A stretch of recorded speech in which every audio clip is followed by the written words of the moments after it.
Il est 13 h partout en Côte d'Ivoire. Bonjour et bienvenue dans votre journal. Quelle est la situation sécuritaire générale en Côte d'Ivoire et quelle est l'évolution de la maladie à coronavirus dans le pays?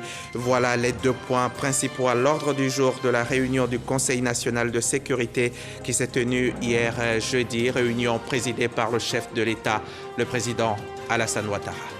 Cette année, la traditionnelle réunion de rentrée scolaire s'est faite à Bouaké sous le thème « Soyons des citoyens responsables pour une éducation de qualité ». La dictée fait son grand retour dans l'enseignement et les frais de COJES sont définitivement abandonnés. Ce sont entre autres les mesures annoncées lors de la rencontre. Quelles sont les réelles intentions des autorités du CNRD en Guinée? C'est ce que tentera de savoir la délégation de la CEDEAO qui arrive aujourd'hui à Conakry. Une visite pour évaluer la situation après le coup d'État qui a renversé Alpha Condé. La mission diplomatique devrait comprendre plusieurs ministres des Affaires étrangères de la sous-région ainsi que le président de la commission de la CEDEAO, Jean-Claude Cassibrou. Je vous le disais en titre, hier jeudi 9 septembre, le chef de l'État, le président Alassane Ouattara, a présidé au palais de la présidence de la République une réunion du CNS, le Conseil national de sécurité. L'ordre du jour de la rencontre a porté sur deux points, la situation sécuritaire générale et l'évolution de la maladie à coronavirus en Côte d'Ivoire. À ce sujet, des mesures plus contraignantes seront prises, notamment l'interdiction de l'accès aux restaurants, maquis, bars, cinéma, établissements hôteliers, bâtiments administratifs publics et privés, universités et grandes écoles, aux personnes non vaccinées ou à celles ne disposant pas d'attestation de test négatif datant de moins de 72 heures. Le coronavirus qui continue de régner en maître sur la planète. Le virus a déjà touché 219 millions de personnes à travers le monde et en a tué 4,55 millions.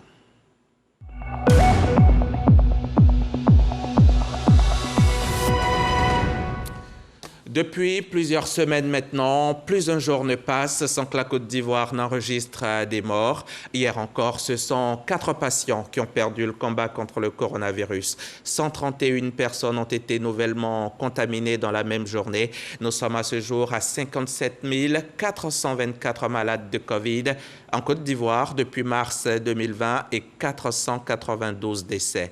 On ne le dira jamais assez, cette maladie, on peut l'éviter. Il nous suffit juste de respecter les gestes barrières ou tout simplement de se faire vacciner. Aux États-Unis, devant la montée en puissance du variant Delta et la pandémie qui repart chez les non-vaccinés, le président américain, vous le voyez là en image, a annoncé de nouvelles mesures incitatives, mais aussi impératives. Cette fois, Joe Biden veut se donner les moyens de faire monter le taux de vaccination qui plafonne aux États-Unis. Obligation vaccinale donc pour les soignants, pour les fonctionnaires et les contractuels de l'État fédéral et pour la première fois, obligation pour les entreprises de plus de 100 salariés de vérifier que leurs employés sont doublement vaccinés ou présentent un test négatif au moins une fois par semaine. Et cette nouvelle qui vient de nous parvenir, un hélicoptère de l'armée ivoirienne en mission de reconnaissance sur la ligne frontalière nord a perdu tout contact avec la station de contrôle vers 2 h du matin aux environs de Ferké et en direction de Korogo. Les recherches sont en cours pour localiser l'appareil qui, a priori, se serait crashé, même si on espère que non. Les précisions vous seront communiquées ultérieurement. En attendant, soyons des citoyens responsables pour une éducation de qualité en Côte d'Ivoire. Voilà le thème de la réunion de rentrée scolaire 2021-2022 qui s'est tenue hier à Bouaké, au centre de la Côte d'Ivoire. Au cours de cette rencontre, la ministre Mariatou Koné a annoncé officiellement le retour de la dictée et la suppression des frais de COJES. Le reportage de Soro Corona, notre envoyé, notre confrère de RTI Bouaké. La rentrée scolaire 2021-2022 aura lieu le lundi 13 septembre prochain. Avant cette date, la famille éducative se retrouve à Bouaké pour la traditionnelle réunion des rentrées. Rencontre qui permet à la ministre de l'Éducation nationale et de l'alphabétisation de donner les orientations et autres mesures pour une année scolaire réussie. Pour les états généraux de l'éducation en cours, Mariatou Koné a relevé quelques mots qui plombent l'école ivoirienne. Les évaluations du PASEC 2019 relève de fortes insuffisances en lecture. La Côte d'Ivoire figure également au rang des pays où les élèves connaissent de très grandes difficultés en mathématiques, pouvant exposer à un décrochage scolaire. Pour corriger ces faiblesses et surtout rendre le système éducatif ivoirien performant, 3 mesures majeures seront appliquées cette année. En un, du rétablissement de la dictée. En deuxième position, du rétablissement des coefficients par discipline dès le premier cycle. C'est la troisième mesure, l'instauration d'une évaluation annuelle des établissements privés. Suppression des frais du COJES, frais qui seront supportés par l'État du Côte d'Ivoire et les collectivités décentralisées. Une enveloppe supplémentaire de 18 milliards de francs CFA vient d'être dégagée en soutien au COJES. Cette somme a été dégagée pour réunir les conditions nécessaires à une rentrée scolaire paisible et sereine.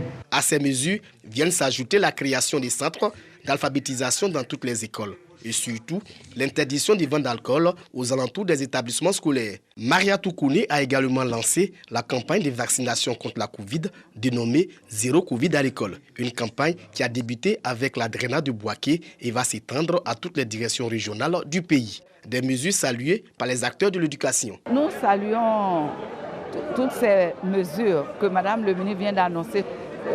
Mesures qui visent à réhabiliter certaines dispositions. Nous nous engageons au niveau de notre association d'exécuter à la lettre tout ce que Madame le ministre a donné comme recommandation. 50 motos ont été distribuées aux inspecteurs et aux lauréats du concours Les bonnes pratiques pédagogiques. Soyons des citoyens responsables pour une éducation de qualité, thème de cette année scolaire. Les inscriptions à la maternelle et au CP1 qui ont débuté le 2 septembre dernier prennent fin ce vendredi. Mais là-bas à Bouaké, pendant les premiers jours, les parents ne sont pas sortis nombreux pour inscrire leurs enfants.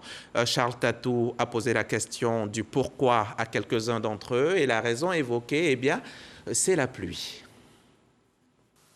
Depuis le lundi 2 septembre, les inscriptions à la maternelle et au CP1 ont effectivement démarré à Bouaké comme dans les autres villes du pays. Mais ces inscriptions ne connaissent pas d'affluence.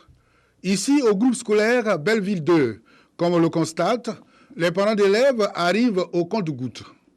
Alors aujourd'hui, nous avons eu 26 inscrits, mais à côté de ça, nous avons déjà recruté des élèves de maternelle au nombre de 60 jours à venir. La population va vraiment sortir. Ce manque d'affluence, certains parents d'élèves l'attribuent aux pluies diluviennes qui s'abattent sur la ville depuis fin août. D'autres, par contre, défilent dans les écoles pour de simples renseignements. J'étais là depuis 8 heures sur la pluie, mais ça se passe bien. Je suis venu ce matin pour pouvoir inscrire mon enfant au CP1. On vient avec les dossiers, on dépose et puis bon, c'est tout, quoi. Particularité cette année, les inscriptions gratuites peuvent se faire avec ou sans extrait d'acte de naissance, soutiennent les responsables locaux de l'éducation nationale et de l'alphabétisation. Pour le recrutement au CP1, la fourchette d'âge s'établit entre 6 et 9 ans. Mais la priorité est faite aux plus âgés parce que ceux-là ont déjà raté la possibilité de s'inscrire un peu plus tôt. Donc on les priorise. Au niveau de la maternelle, c'est à partir de 3 ans. Les documents qui sont demandés aux parents d'élèves, c'est l'extrait de naissance de l'enfant, si l'enfant possède un extrait de naissance. Mais s'il n'en a pas, on inscrit quand même l'enfant tout en exhortant le parent à l'établissement de cet extrait de naissance. Depuis la décision de la gratuité de l'école, il n'y a pas de frais à payer au niveau de l'inscription et du recrutement au CP1. Il ne faudrait pas attendre le 13, qui est la date du début effectif des cours, pour venir envahir la cour des établissements, parce que cela va nous amener à une perte de quantum horaire. Et il est bon que les enseignements puissent se donner dès le premier jour pour permettre aux élèves d'avoir une assise en termes d'apprentissage. La rentrée scolaire 2021-2022 est prévue pour le lundi 13 septembre. Autre lieu, autre activité du ministère de l'Éducation nationale. Mercredi dernier, la direction de l'alphabétisation et de l'éducation non formelle a célébré ici même à Cocody la 54e journée internationale de l'alphabétisation par la promotion du digital. Thème retenu cette année, l'alphabétisation pour une reprise sur l'humain, réduire la fracture numérique. Les précisions de Jean-Marc Djadji dans nos prochains journaux. Le RST, régime social des travailleurs indépendants. C'est la couverture sociale obligatoire pour tous les travailleurs indépendants de la Côte d'Ivoire. Le RST apporte une couverture sociale à toute personne qui exerce une activité professionnelle à son propre compte, peu importe la nature de cette activité. Les responsables de la CNPS, Korogo et Ferké, ont présenté récemment le nouveau régime aux autorités et à l'ensemble de la population. Suivant la correspondance d'Ami Sissoko.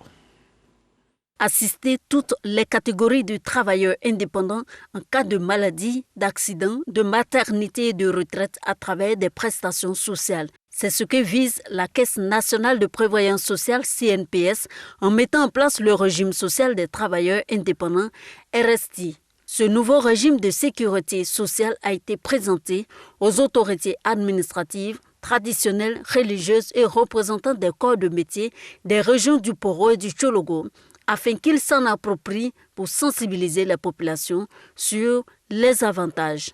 Aujourd'hui, la CNPS n'est plus l'affaire des travailleurs salariés uniquement, mais c'est l'affaire de tous. Toutes les personnes qui travaillent indépendamment et qui ont des activités qui leur procurent un revenu, qui n'étaient pas dans le champ d'application de la CNPS, bénéficient aujourd'hui d'une protection sociale.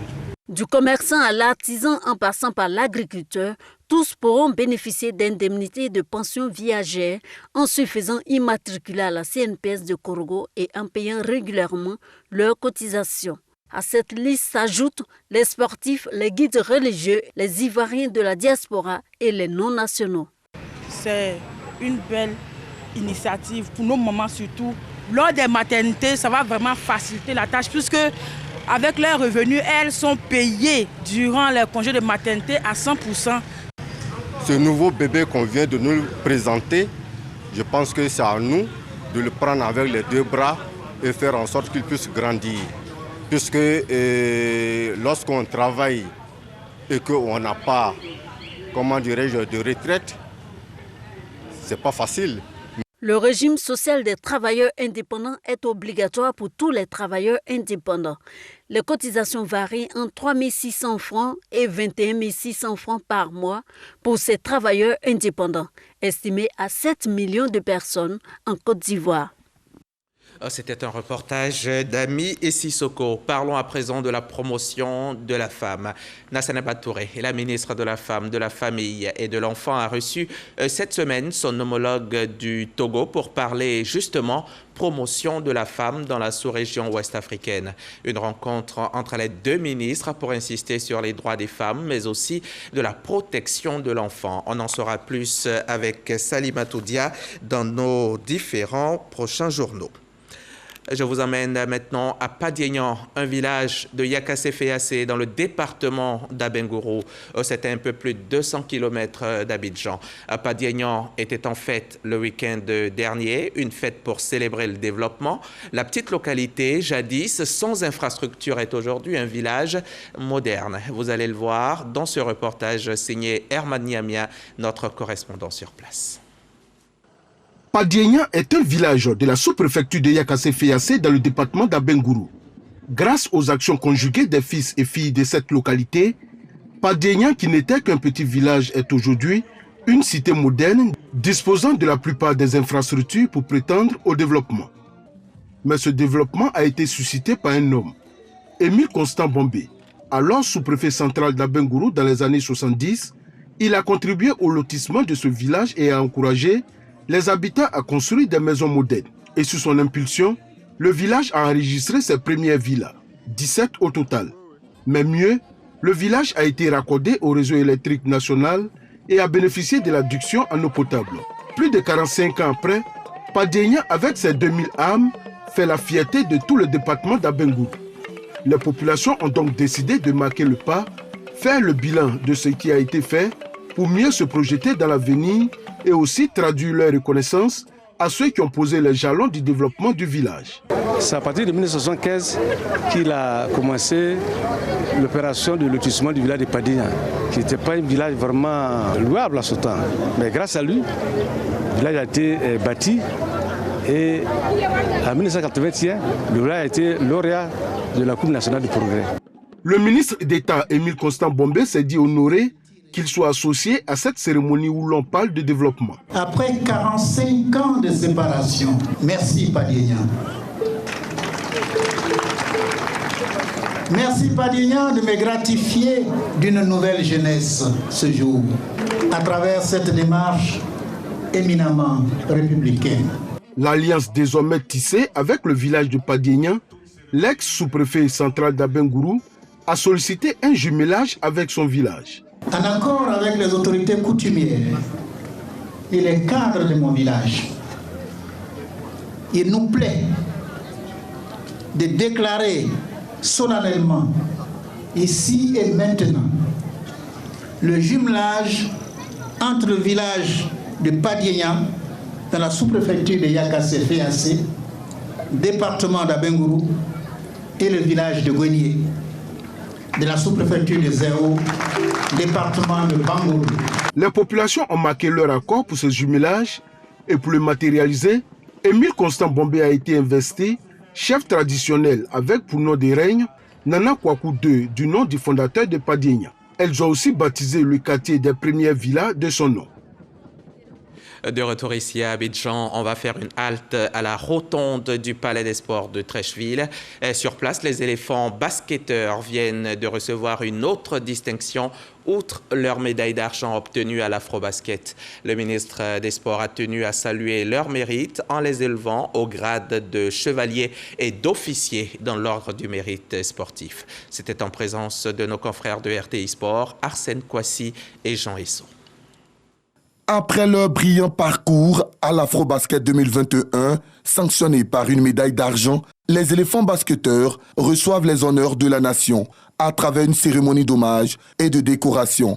En présence de tout le mouvement sportif, y compris les présidents de fédérations sportives, ils ont été élevés tour à tour au grade de chevalier pour certains et d'autres officiers dans l'ordre du mérite sportif par le ministre de la Promotion des Sports et du Développement de l'économie sportive. À la primature, le Premier ministre, Jérôme Patrick Hachi, chef du gouvernement, vous a dit le message de la nation.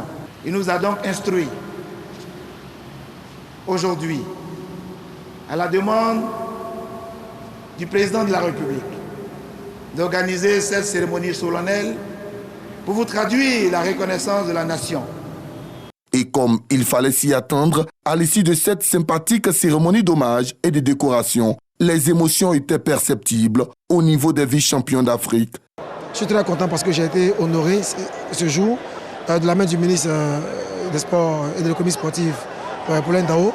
Donc c'est une fierté pour moi. Cette décoration, elle est symboliquement très importante pour nous. C'est plus important que tout l'or du monde.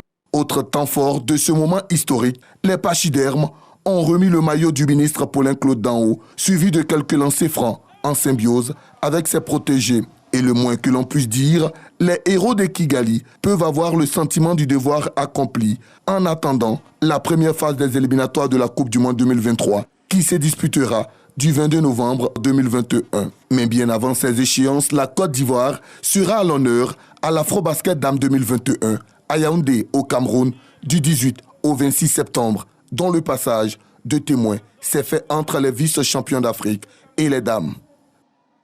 Et les dames nous ramèneront aussi la coupe, c'est certain.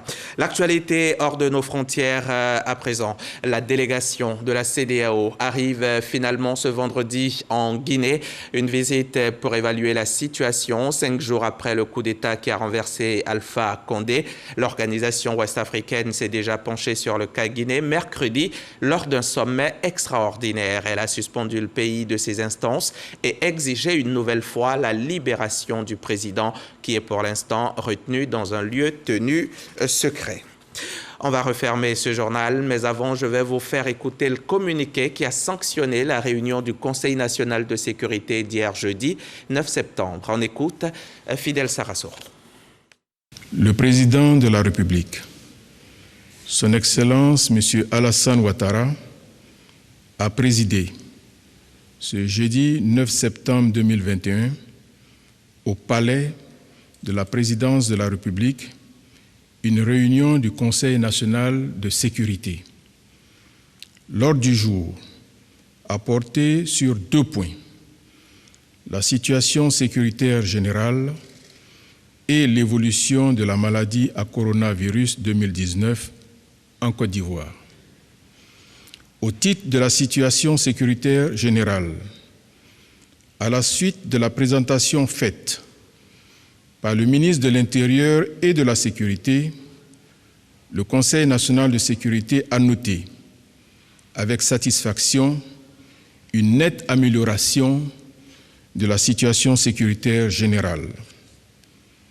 Cette amélioration est consécutive aux multiples opérations de sécurisation menées par les forces de défense et de sécurité sur l'ensemble du territoire national. Le Conseil national de sécurité s'est notamment réjoui des récents résultats obtenus par le groupement spécial de lutte contre l'orpaillage illégal.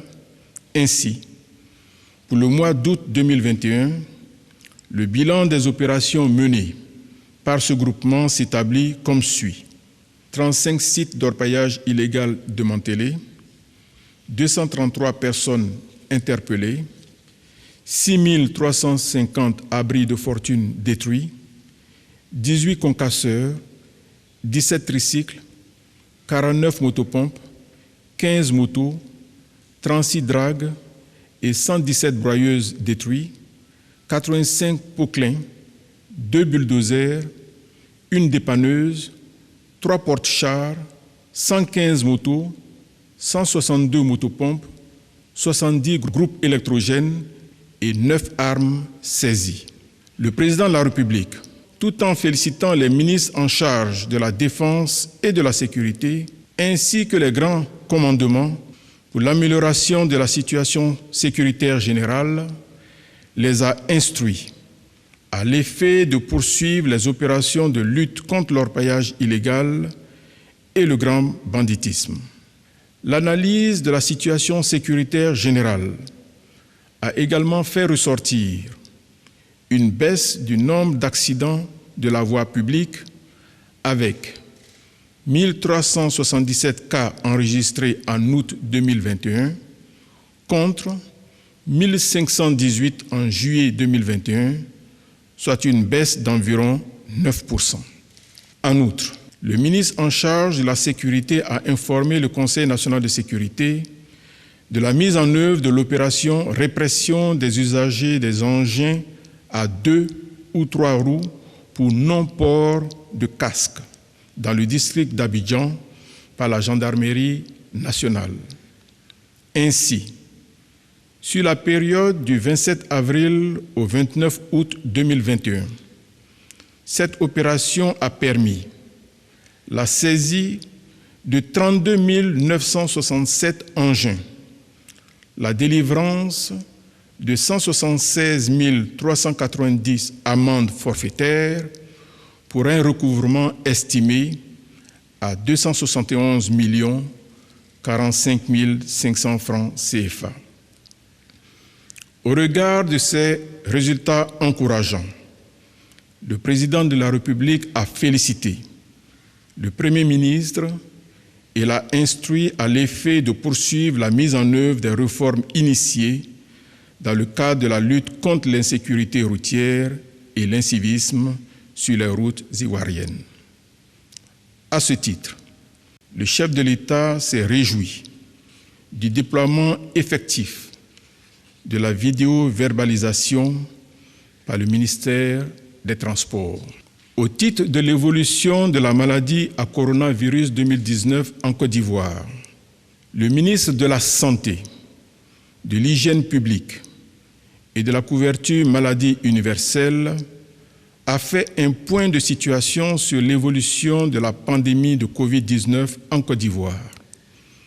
Ainsi, à la date du mercredi 8 septembre 2021, la Côte d'Ivoire dénombrait 57 293 cas confirmés de Covid-19, dont 55 165 guéris, 488 décès et 1640 cas actifs. Le nombre de nouveaux cas de Covid-19 enregistrés dans le pays est en hausse constante depuis juillet 2021. Du 1er au 31 août 2021, la Côte d'Ivoire a enregistré 5 534 nouveaux cas, ce qui représente une moyenne de 178 cas par jour, soit 3 fois plus qu'en juillet 2021. La moyenne du taux de positivité est de 7%, au-dessus du seuil d'alerte de 5%, contre moins de 3% depuis le début de la pandémie en Côte d'Ivoire. 112 décès ont été notifiés en août 2021. Ce chiffre représente 25,4% du nombre total de décès depuis le début de la pandémie. La totalité des personnes décédées en ce mois d'août n'étaient pas vaccinées. Selon le ministre en charge de la Santé, l'accroissement des cas positifs et des décès est dû à l'intensité des interactions sociales enregistrées pendant les vacances scolaires, à l'arrivée, comme dans plusieurs pays de la sous-région, de la troisième vague de l'épidémie en Côte d'Ivoire avec le variant Delta et à un relâchement dans le respect des mesures barrières. Concernant la campagne de vaccination contre la Covid-19 dans notre pays, le ministre de la Santé, de l'Hygiène publique et de la couverture maladie universelle a informé le Conseil national de sécurité qu'au 7 septembre 2021, 1 477 179 doses de vaccins ont été administrées avec 272 126 personnes ayant reçu les 2 doses. Il a par ailleurs porté à la connaissance du Conseil national de sécurité que la Côte d'Ivoire a reçu, le 20 août 2021, 1 180 530 doses de vaccins Pfizer dans le cadre de l'initiative COVAX. Le 2 septembre 2021, 100 800 doses de vaccins Johnson & Johnson dans le cadre de l'initiative AVAT. Ces livraisons portent à 2 577 700 le nombre total de vaccins reçus à ce jour, sur une commande de 12 311 030 doses. Le processus d'approvisionnement en vaccins se poursuit donc et permettra la vaccination ininterrompue et complète des populations. Le ministre en charge de la Santé a également informé le Conseil national de sécurité que le comité scientifique a validé la mixité vaccinale, ce qui permet aux personnes ayant reçu la première dose de vaccin AstraZeneca de recevoir pour la seconde dose le vaccin Pfizer.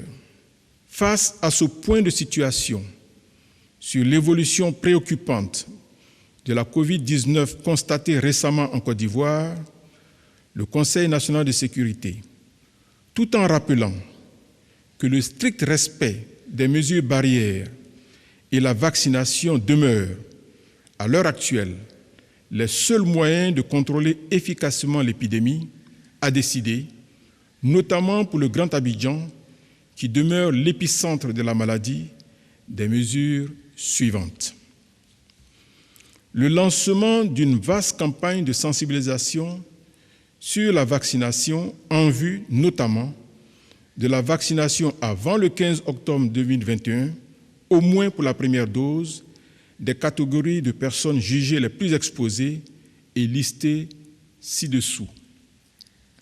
Les agents de santé du public et du privé, les forces de défense et de sécurité, les enseignants du public et du privé, les officiers de justice, les restaurateurs, hôteliers, tenanciers de bars, maquis et boîtes de nuit, ainsi que leurs employés, les personnes présentant des causes de comorbidité et les personnes âgées de 60 ans et plus. L'intensification de la sensibilisation sur le respect des mesures barrières qui associera notamment le corps préfectoral, les élus, la Chambre nationale des rois et chefs traditionnels, les guides religieux, les associations et les ONG. L'intensification du dépistage de la COVID-19 à travers les tests rapides antigéniques gratuits dans les établissements sanitaires publics et privés. Ces tests permettent d'identifier les cas suspects dans un délai de 15 minutes. La réduction de 5 à 3 jours à partir de la date de prélèvement du délai de validité des tests PCR pour les passagers arrivant en Côte d'Ivoire par voie aérienne à compter du lundi 13 septembre 2021. L'adoption, à compter du lundi 20 septembre 2021, du pass sanitaire à QR code pour les voyageurs en vue de réduire les fraudes sur les attestations de tests PCR et les carnets de vaccination. En fonction de l'évolution future de l'épidémie dans notre pays, des mesures plus contraignantes seront prises, notamment l'interdiction de l'accès aux restaurants, maquis, bars, cinémas, stades, établissements hôteliers, bâtiments administratifs publics et privés, universités et grandes écoles aux personnes non vaccinées ou aux personnes ne disposant pas d'attestation de tests antigéniques ou PCR négatifs datant de moins de 72 heures. Le président de la République, pour sa part, a réitéré ses encouragements à tous les acteurs impliqués dans la lutte contre la COVID-19.